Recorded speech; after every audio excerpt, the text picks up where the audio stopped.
Chinela o spoiled brat. Ang budget ng Pilipinas ay hawak lang ng 2 tao. Ang budget ng Pilipinas ay hawak lang ng 2 tao. Hawak lang siya ni Congressman Zaldico at ni Congressman Martin Romualdez. Yan ang katotohanan. Halimbawa ko dito, medyo mahaba ito, kaya pagpasensyahan mo. Ang halimbawa ko dito, sa DepEd muna tayo.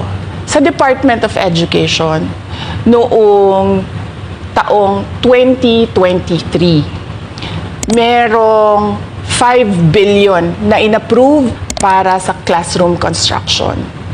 Nagulat ako kasi merong mga lumapit na miyembro ng House na humihingi. Hinihingi nila yung 5 billion, parte ng 5 billion na budget. Wala kasi akong experience sa ganyan. At saka ang pagkakaintindi ko, pag inapprove na yan ng Office of the President, ibibigay na yan, pagdediretso na yun sa approval at trabaho ng Department of Education sa construction ng mga classroom. Nagulat ako, may humingi. Magkano ba ang amin dyan? Magkano ba ang amin dyan? So sinabi ko, hindi pwede ito. Kasi ang mangyayari nito, hindi magagawa ng Department of Education ang trabaho namin na mag-construct ng classroom ayon sa classroom backlog at sa prioritization base sa backlog at sa classroom construction. So sinabihan ko yung isang congressman, sabihan ninyo si Martin Romualdez na hindi pwede chap-chapin ang classroom construction na 5 billion. Kaya kung makikita ninyo sa budget proposal na approved ng Office of the President, 5 billion yon. Pero nung lumabas yung GAA o yung budget approved noong 2023, naging 15 billion siya. Dahil hindi nga ako pumayag na kunin yung 5 billion, dinagdagan nila ng 10 billion yung classroom construction ng Department of Education. Yung 10 billion na yon hindi kontrolado ng Department of Education. Controlled yon ni Congressman Zaldico at Congressman Martin Romualdez. Hindi ko na kailangan ng corroborative witness dito dahil makikita niyo yon sa papel. Makikita ng taong bayan yon sa papel. NEP, 5 billion, lumabas ang budget approved, 15 billion. So maiintindihan niyo, 'di ba? Bakit pa tayo magbo-budget hearing para sa Office of the Vice President? 2 tao lang naman ang nasusunod sa budget ng bayan natin. Halimbawa, taong 2024. Kung makikita niyo, ang approved na budget ng Office of the President para sa classroom construction ay 19 billion. Noong lumabas na ang House version ng Appropriations Bill ay naging 24 billion ito.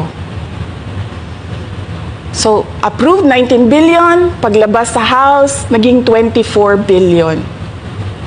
At doon sa 24 billion na yon, kung hahanapin mo sa papel, kinuha nila ang 5 billion ng repairs ng classrooms at nilagay nila doon sa 19 billion para maging 24 billion siya. So ang naiwan sa repairs, sa kawawang mga classroom, ay 1 billion. Kaya, makikita nyo, sa papel, nandyan yan. Naging 24 billion. At hindi lang yan, dahil noong 2023 ay hindi ako pumayag na hindi masunod yung DepEd na rules sa paano mag-classroom construction based on need. Ang ginawa ngayong 2024, inattach nila ang listahan na kung saan gagawin ang mga classroom construction worth 17 billion. Makikita nyo yon sa papel. Pagdating namin sa Senate, nakita yun ng mga senador. Tinanong nila ang Department of Education, totoo ba o hindi totoo na galing sa inyo ang listahan ng 17 billion ng mga classroom construction? So sabi namin sa mga senador, hindi totoo.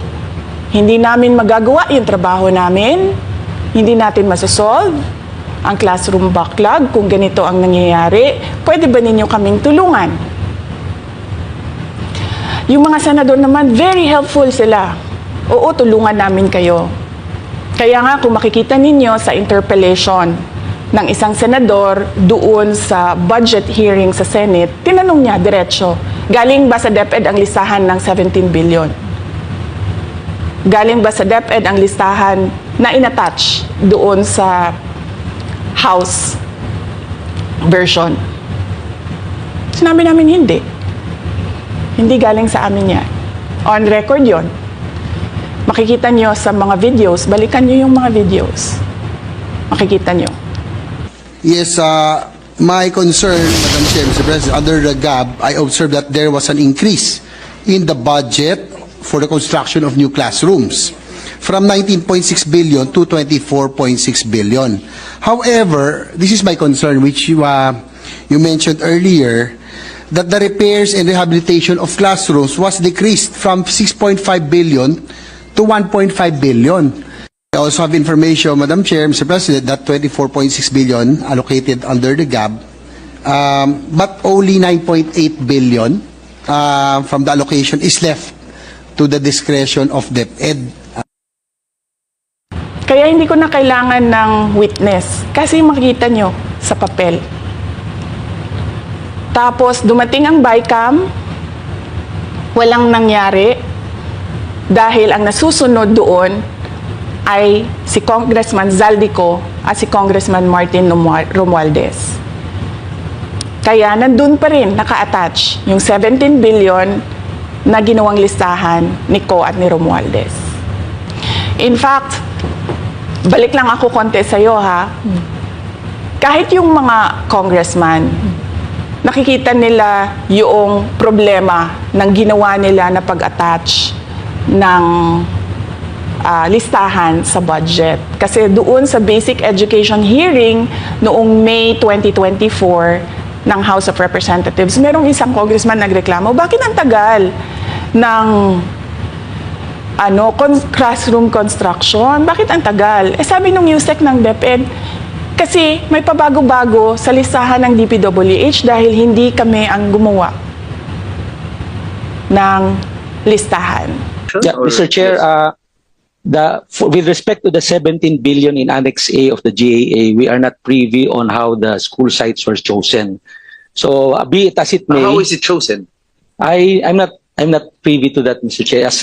When the GAB came out, there was a 14.7 billion Annex A.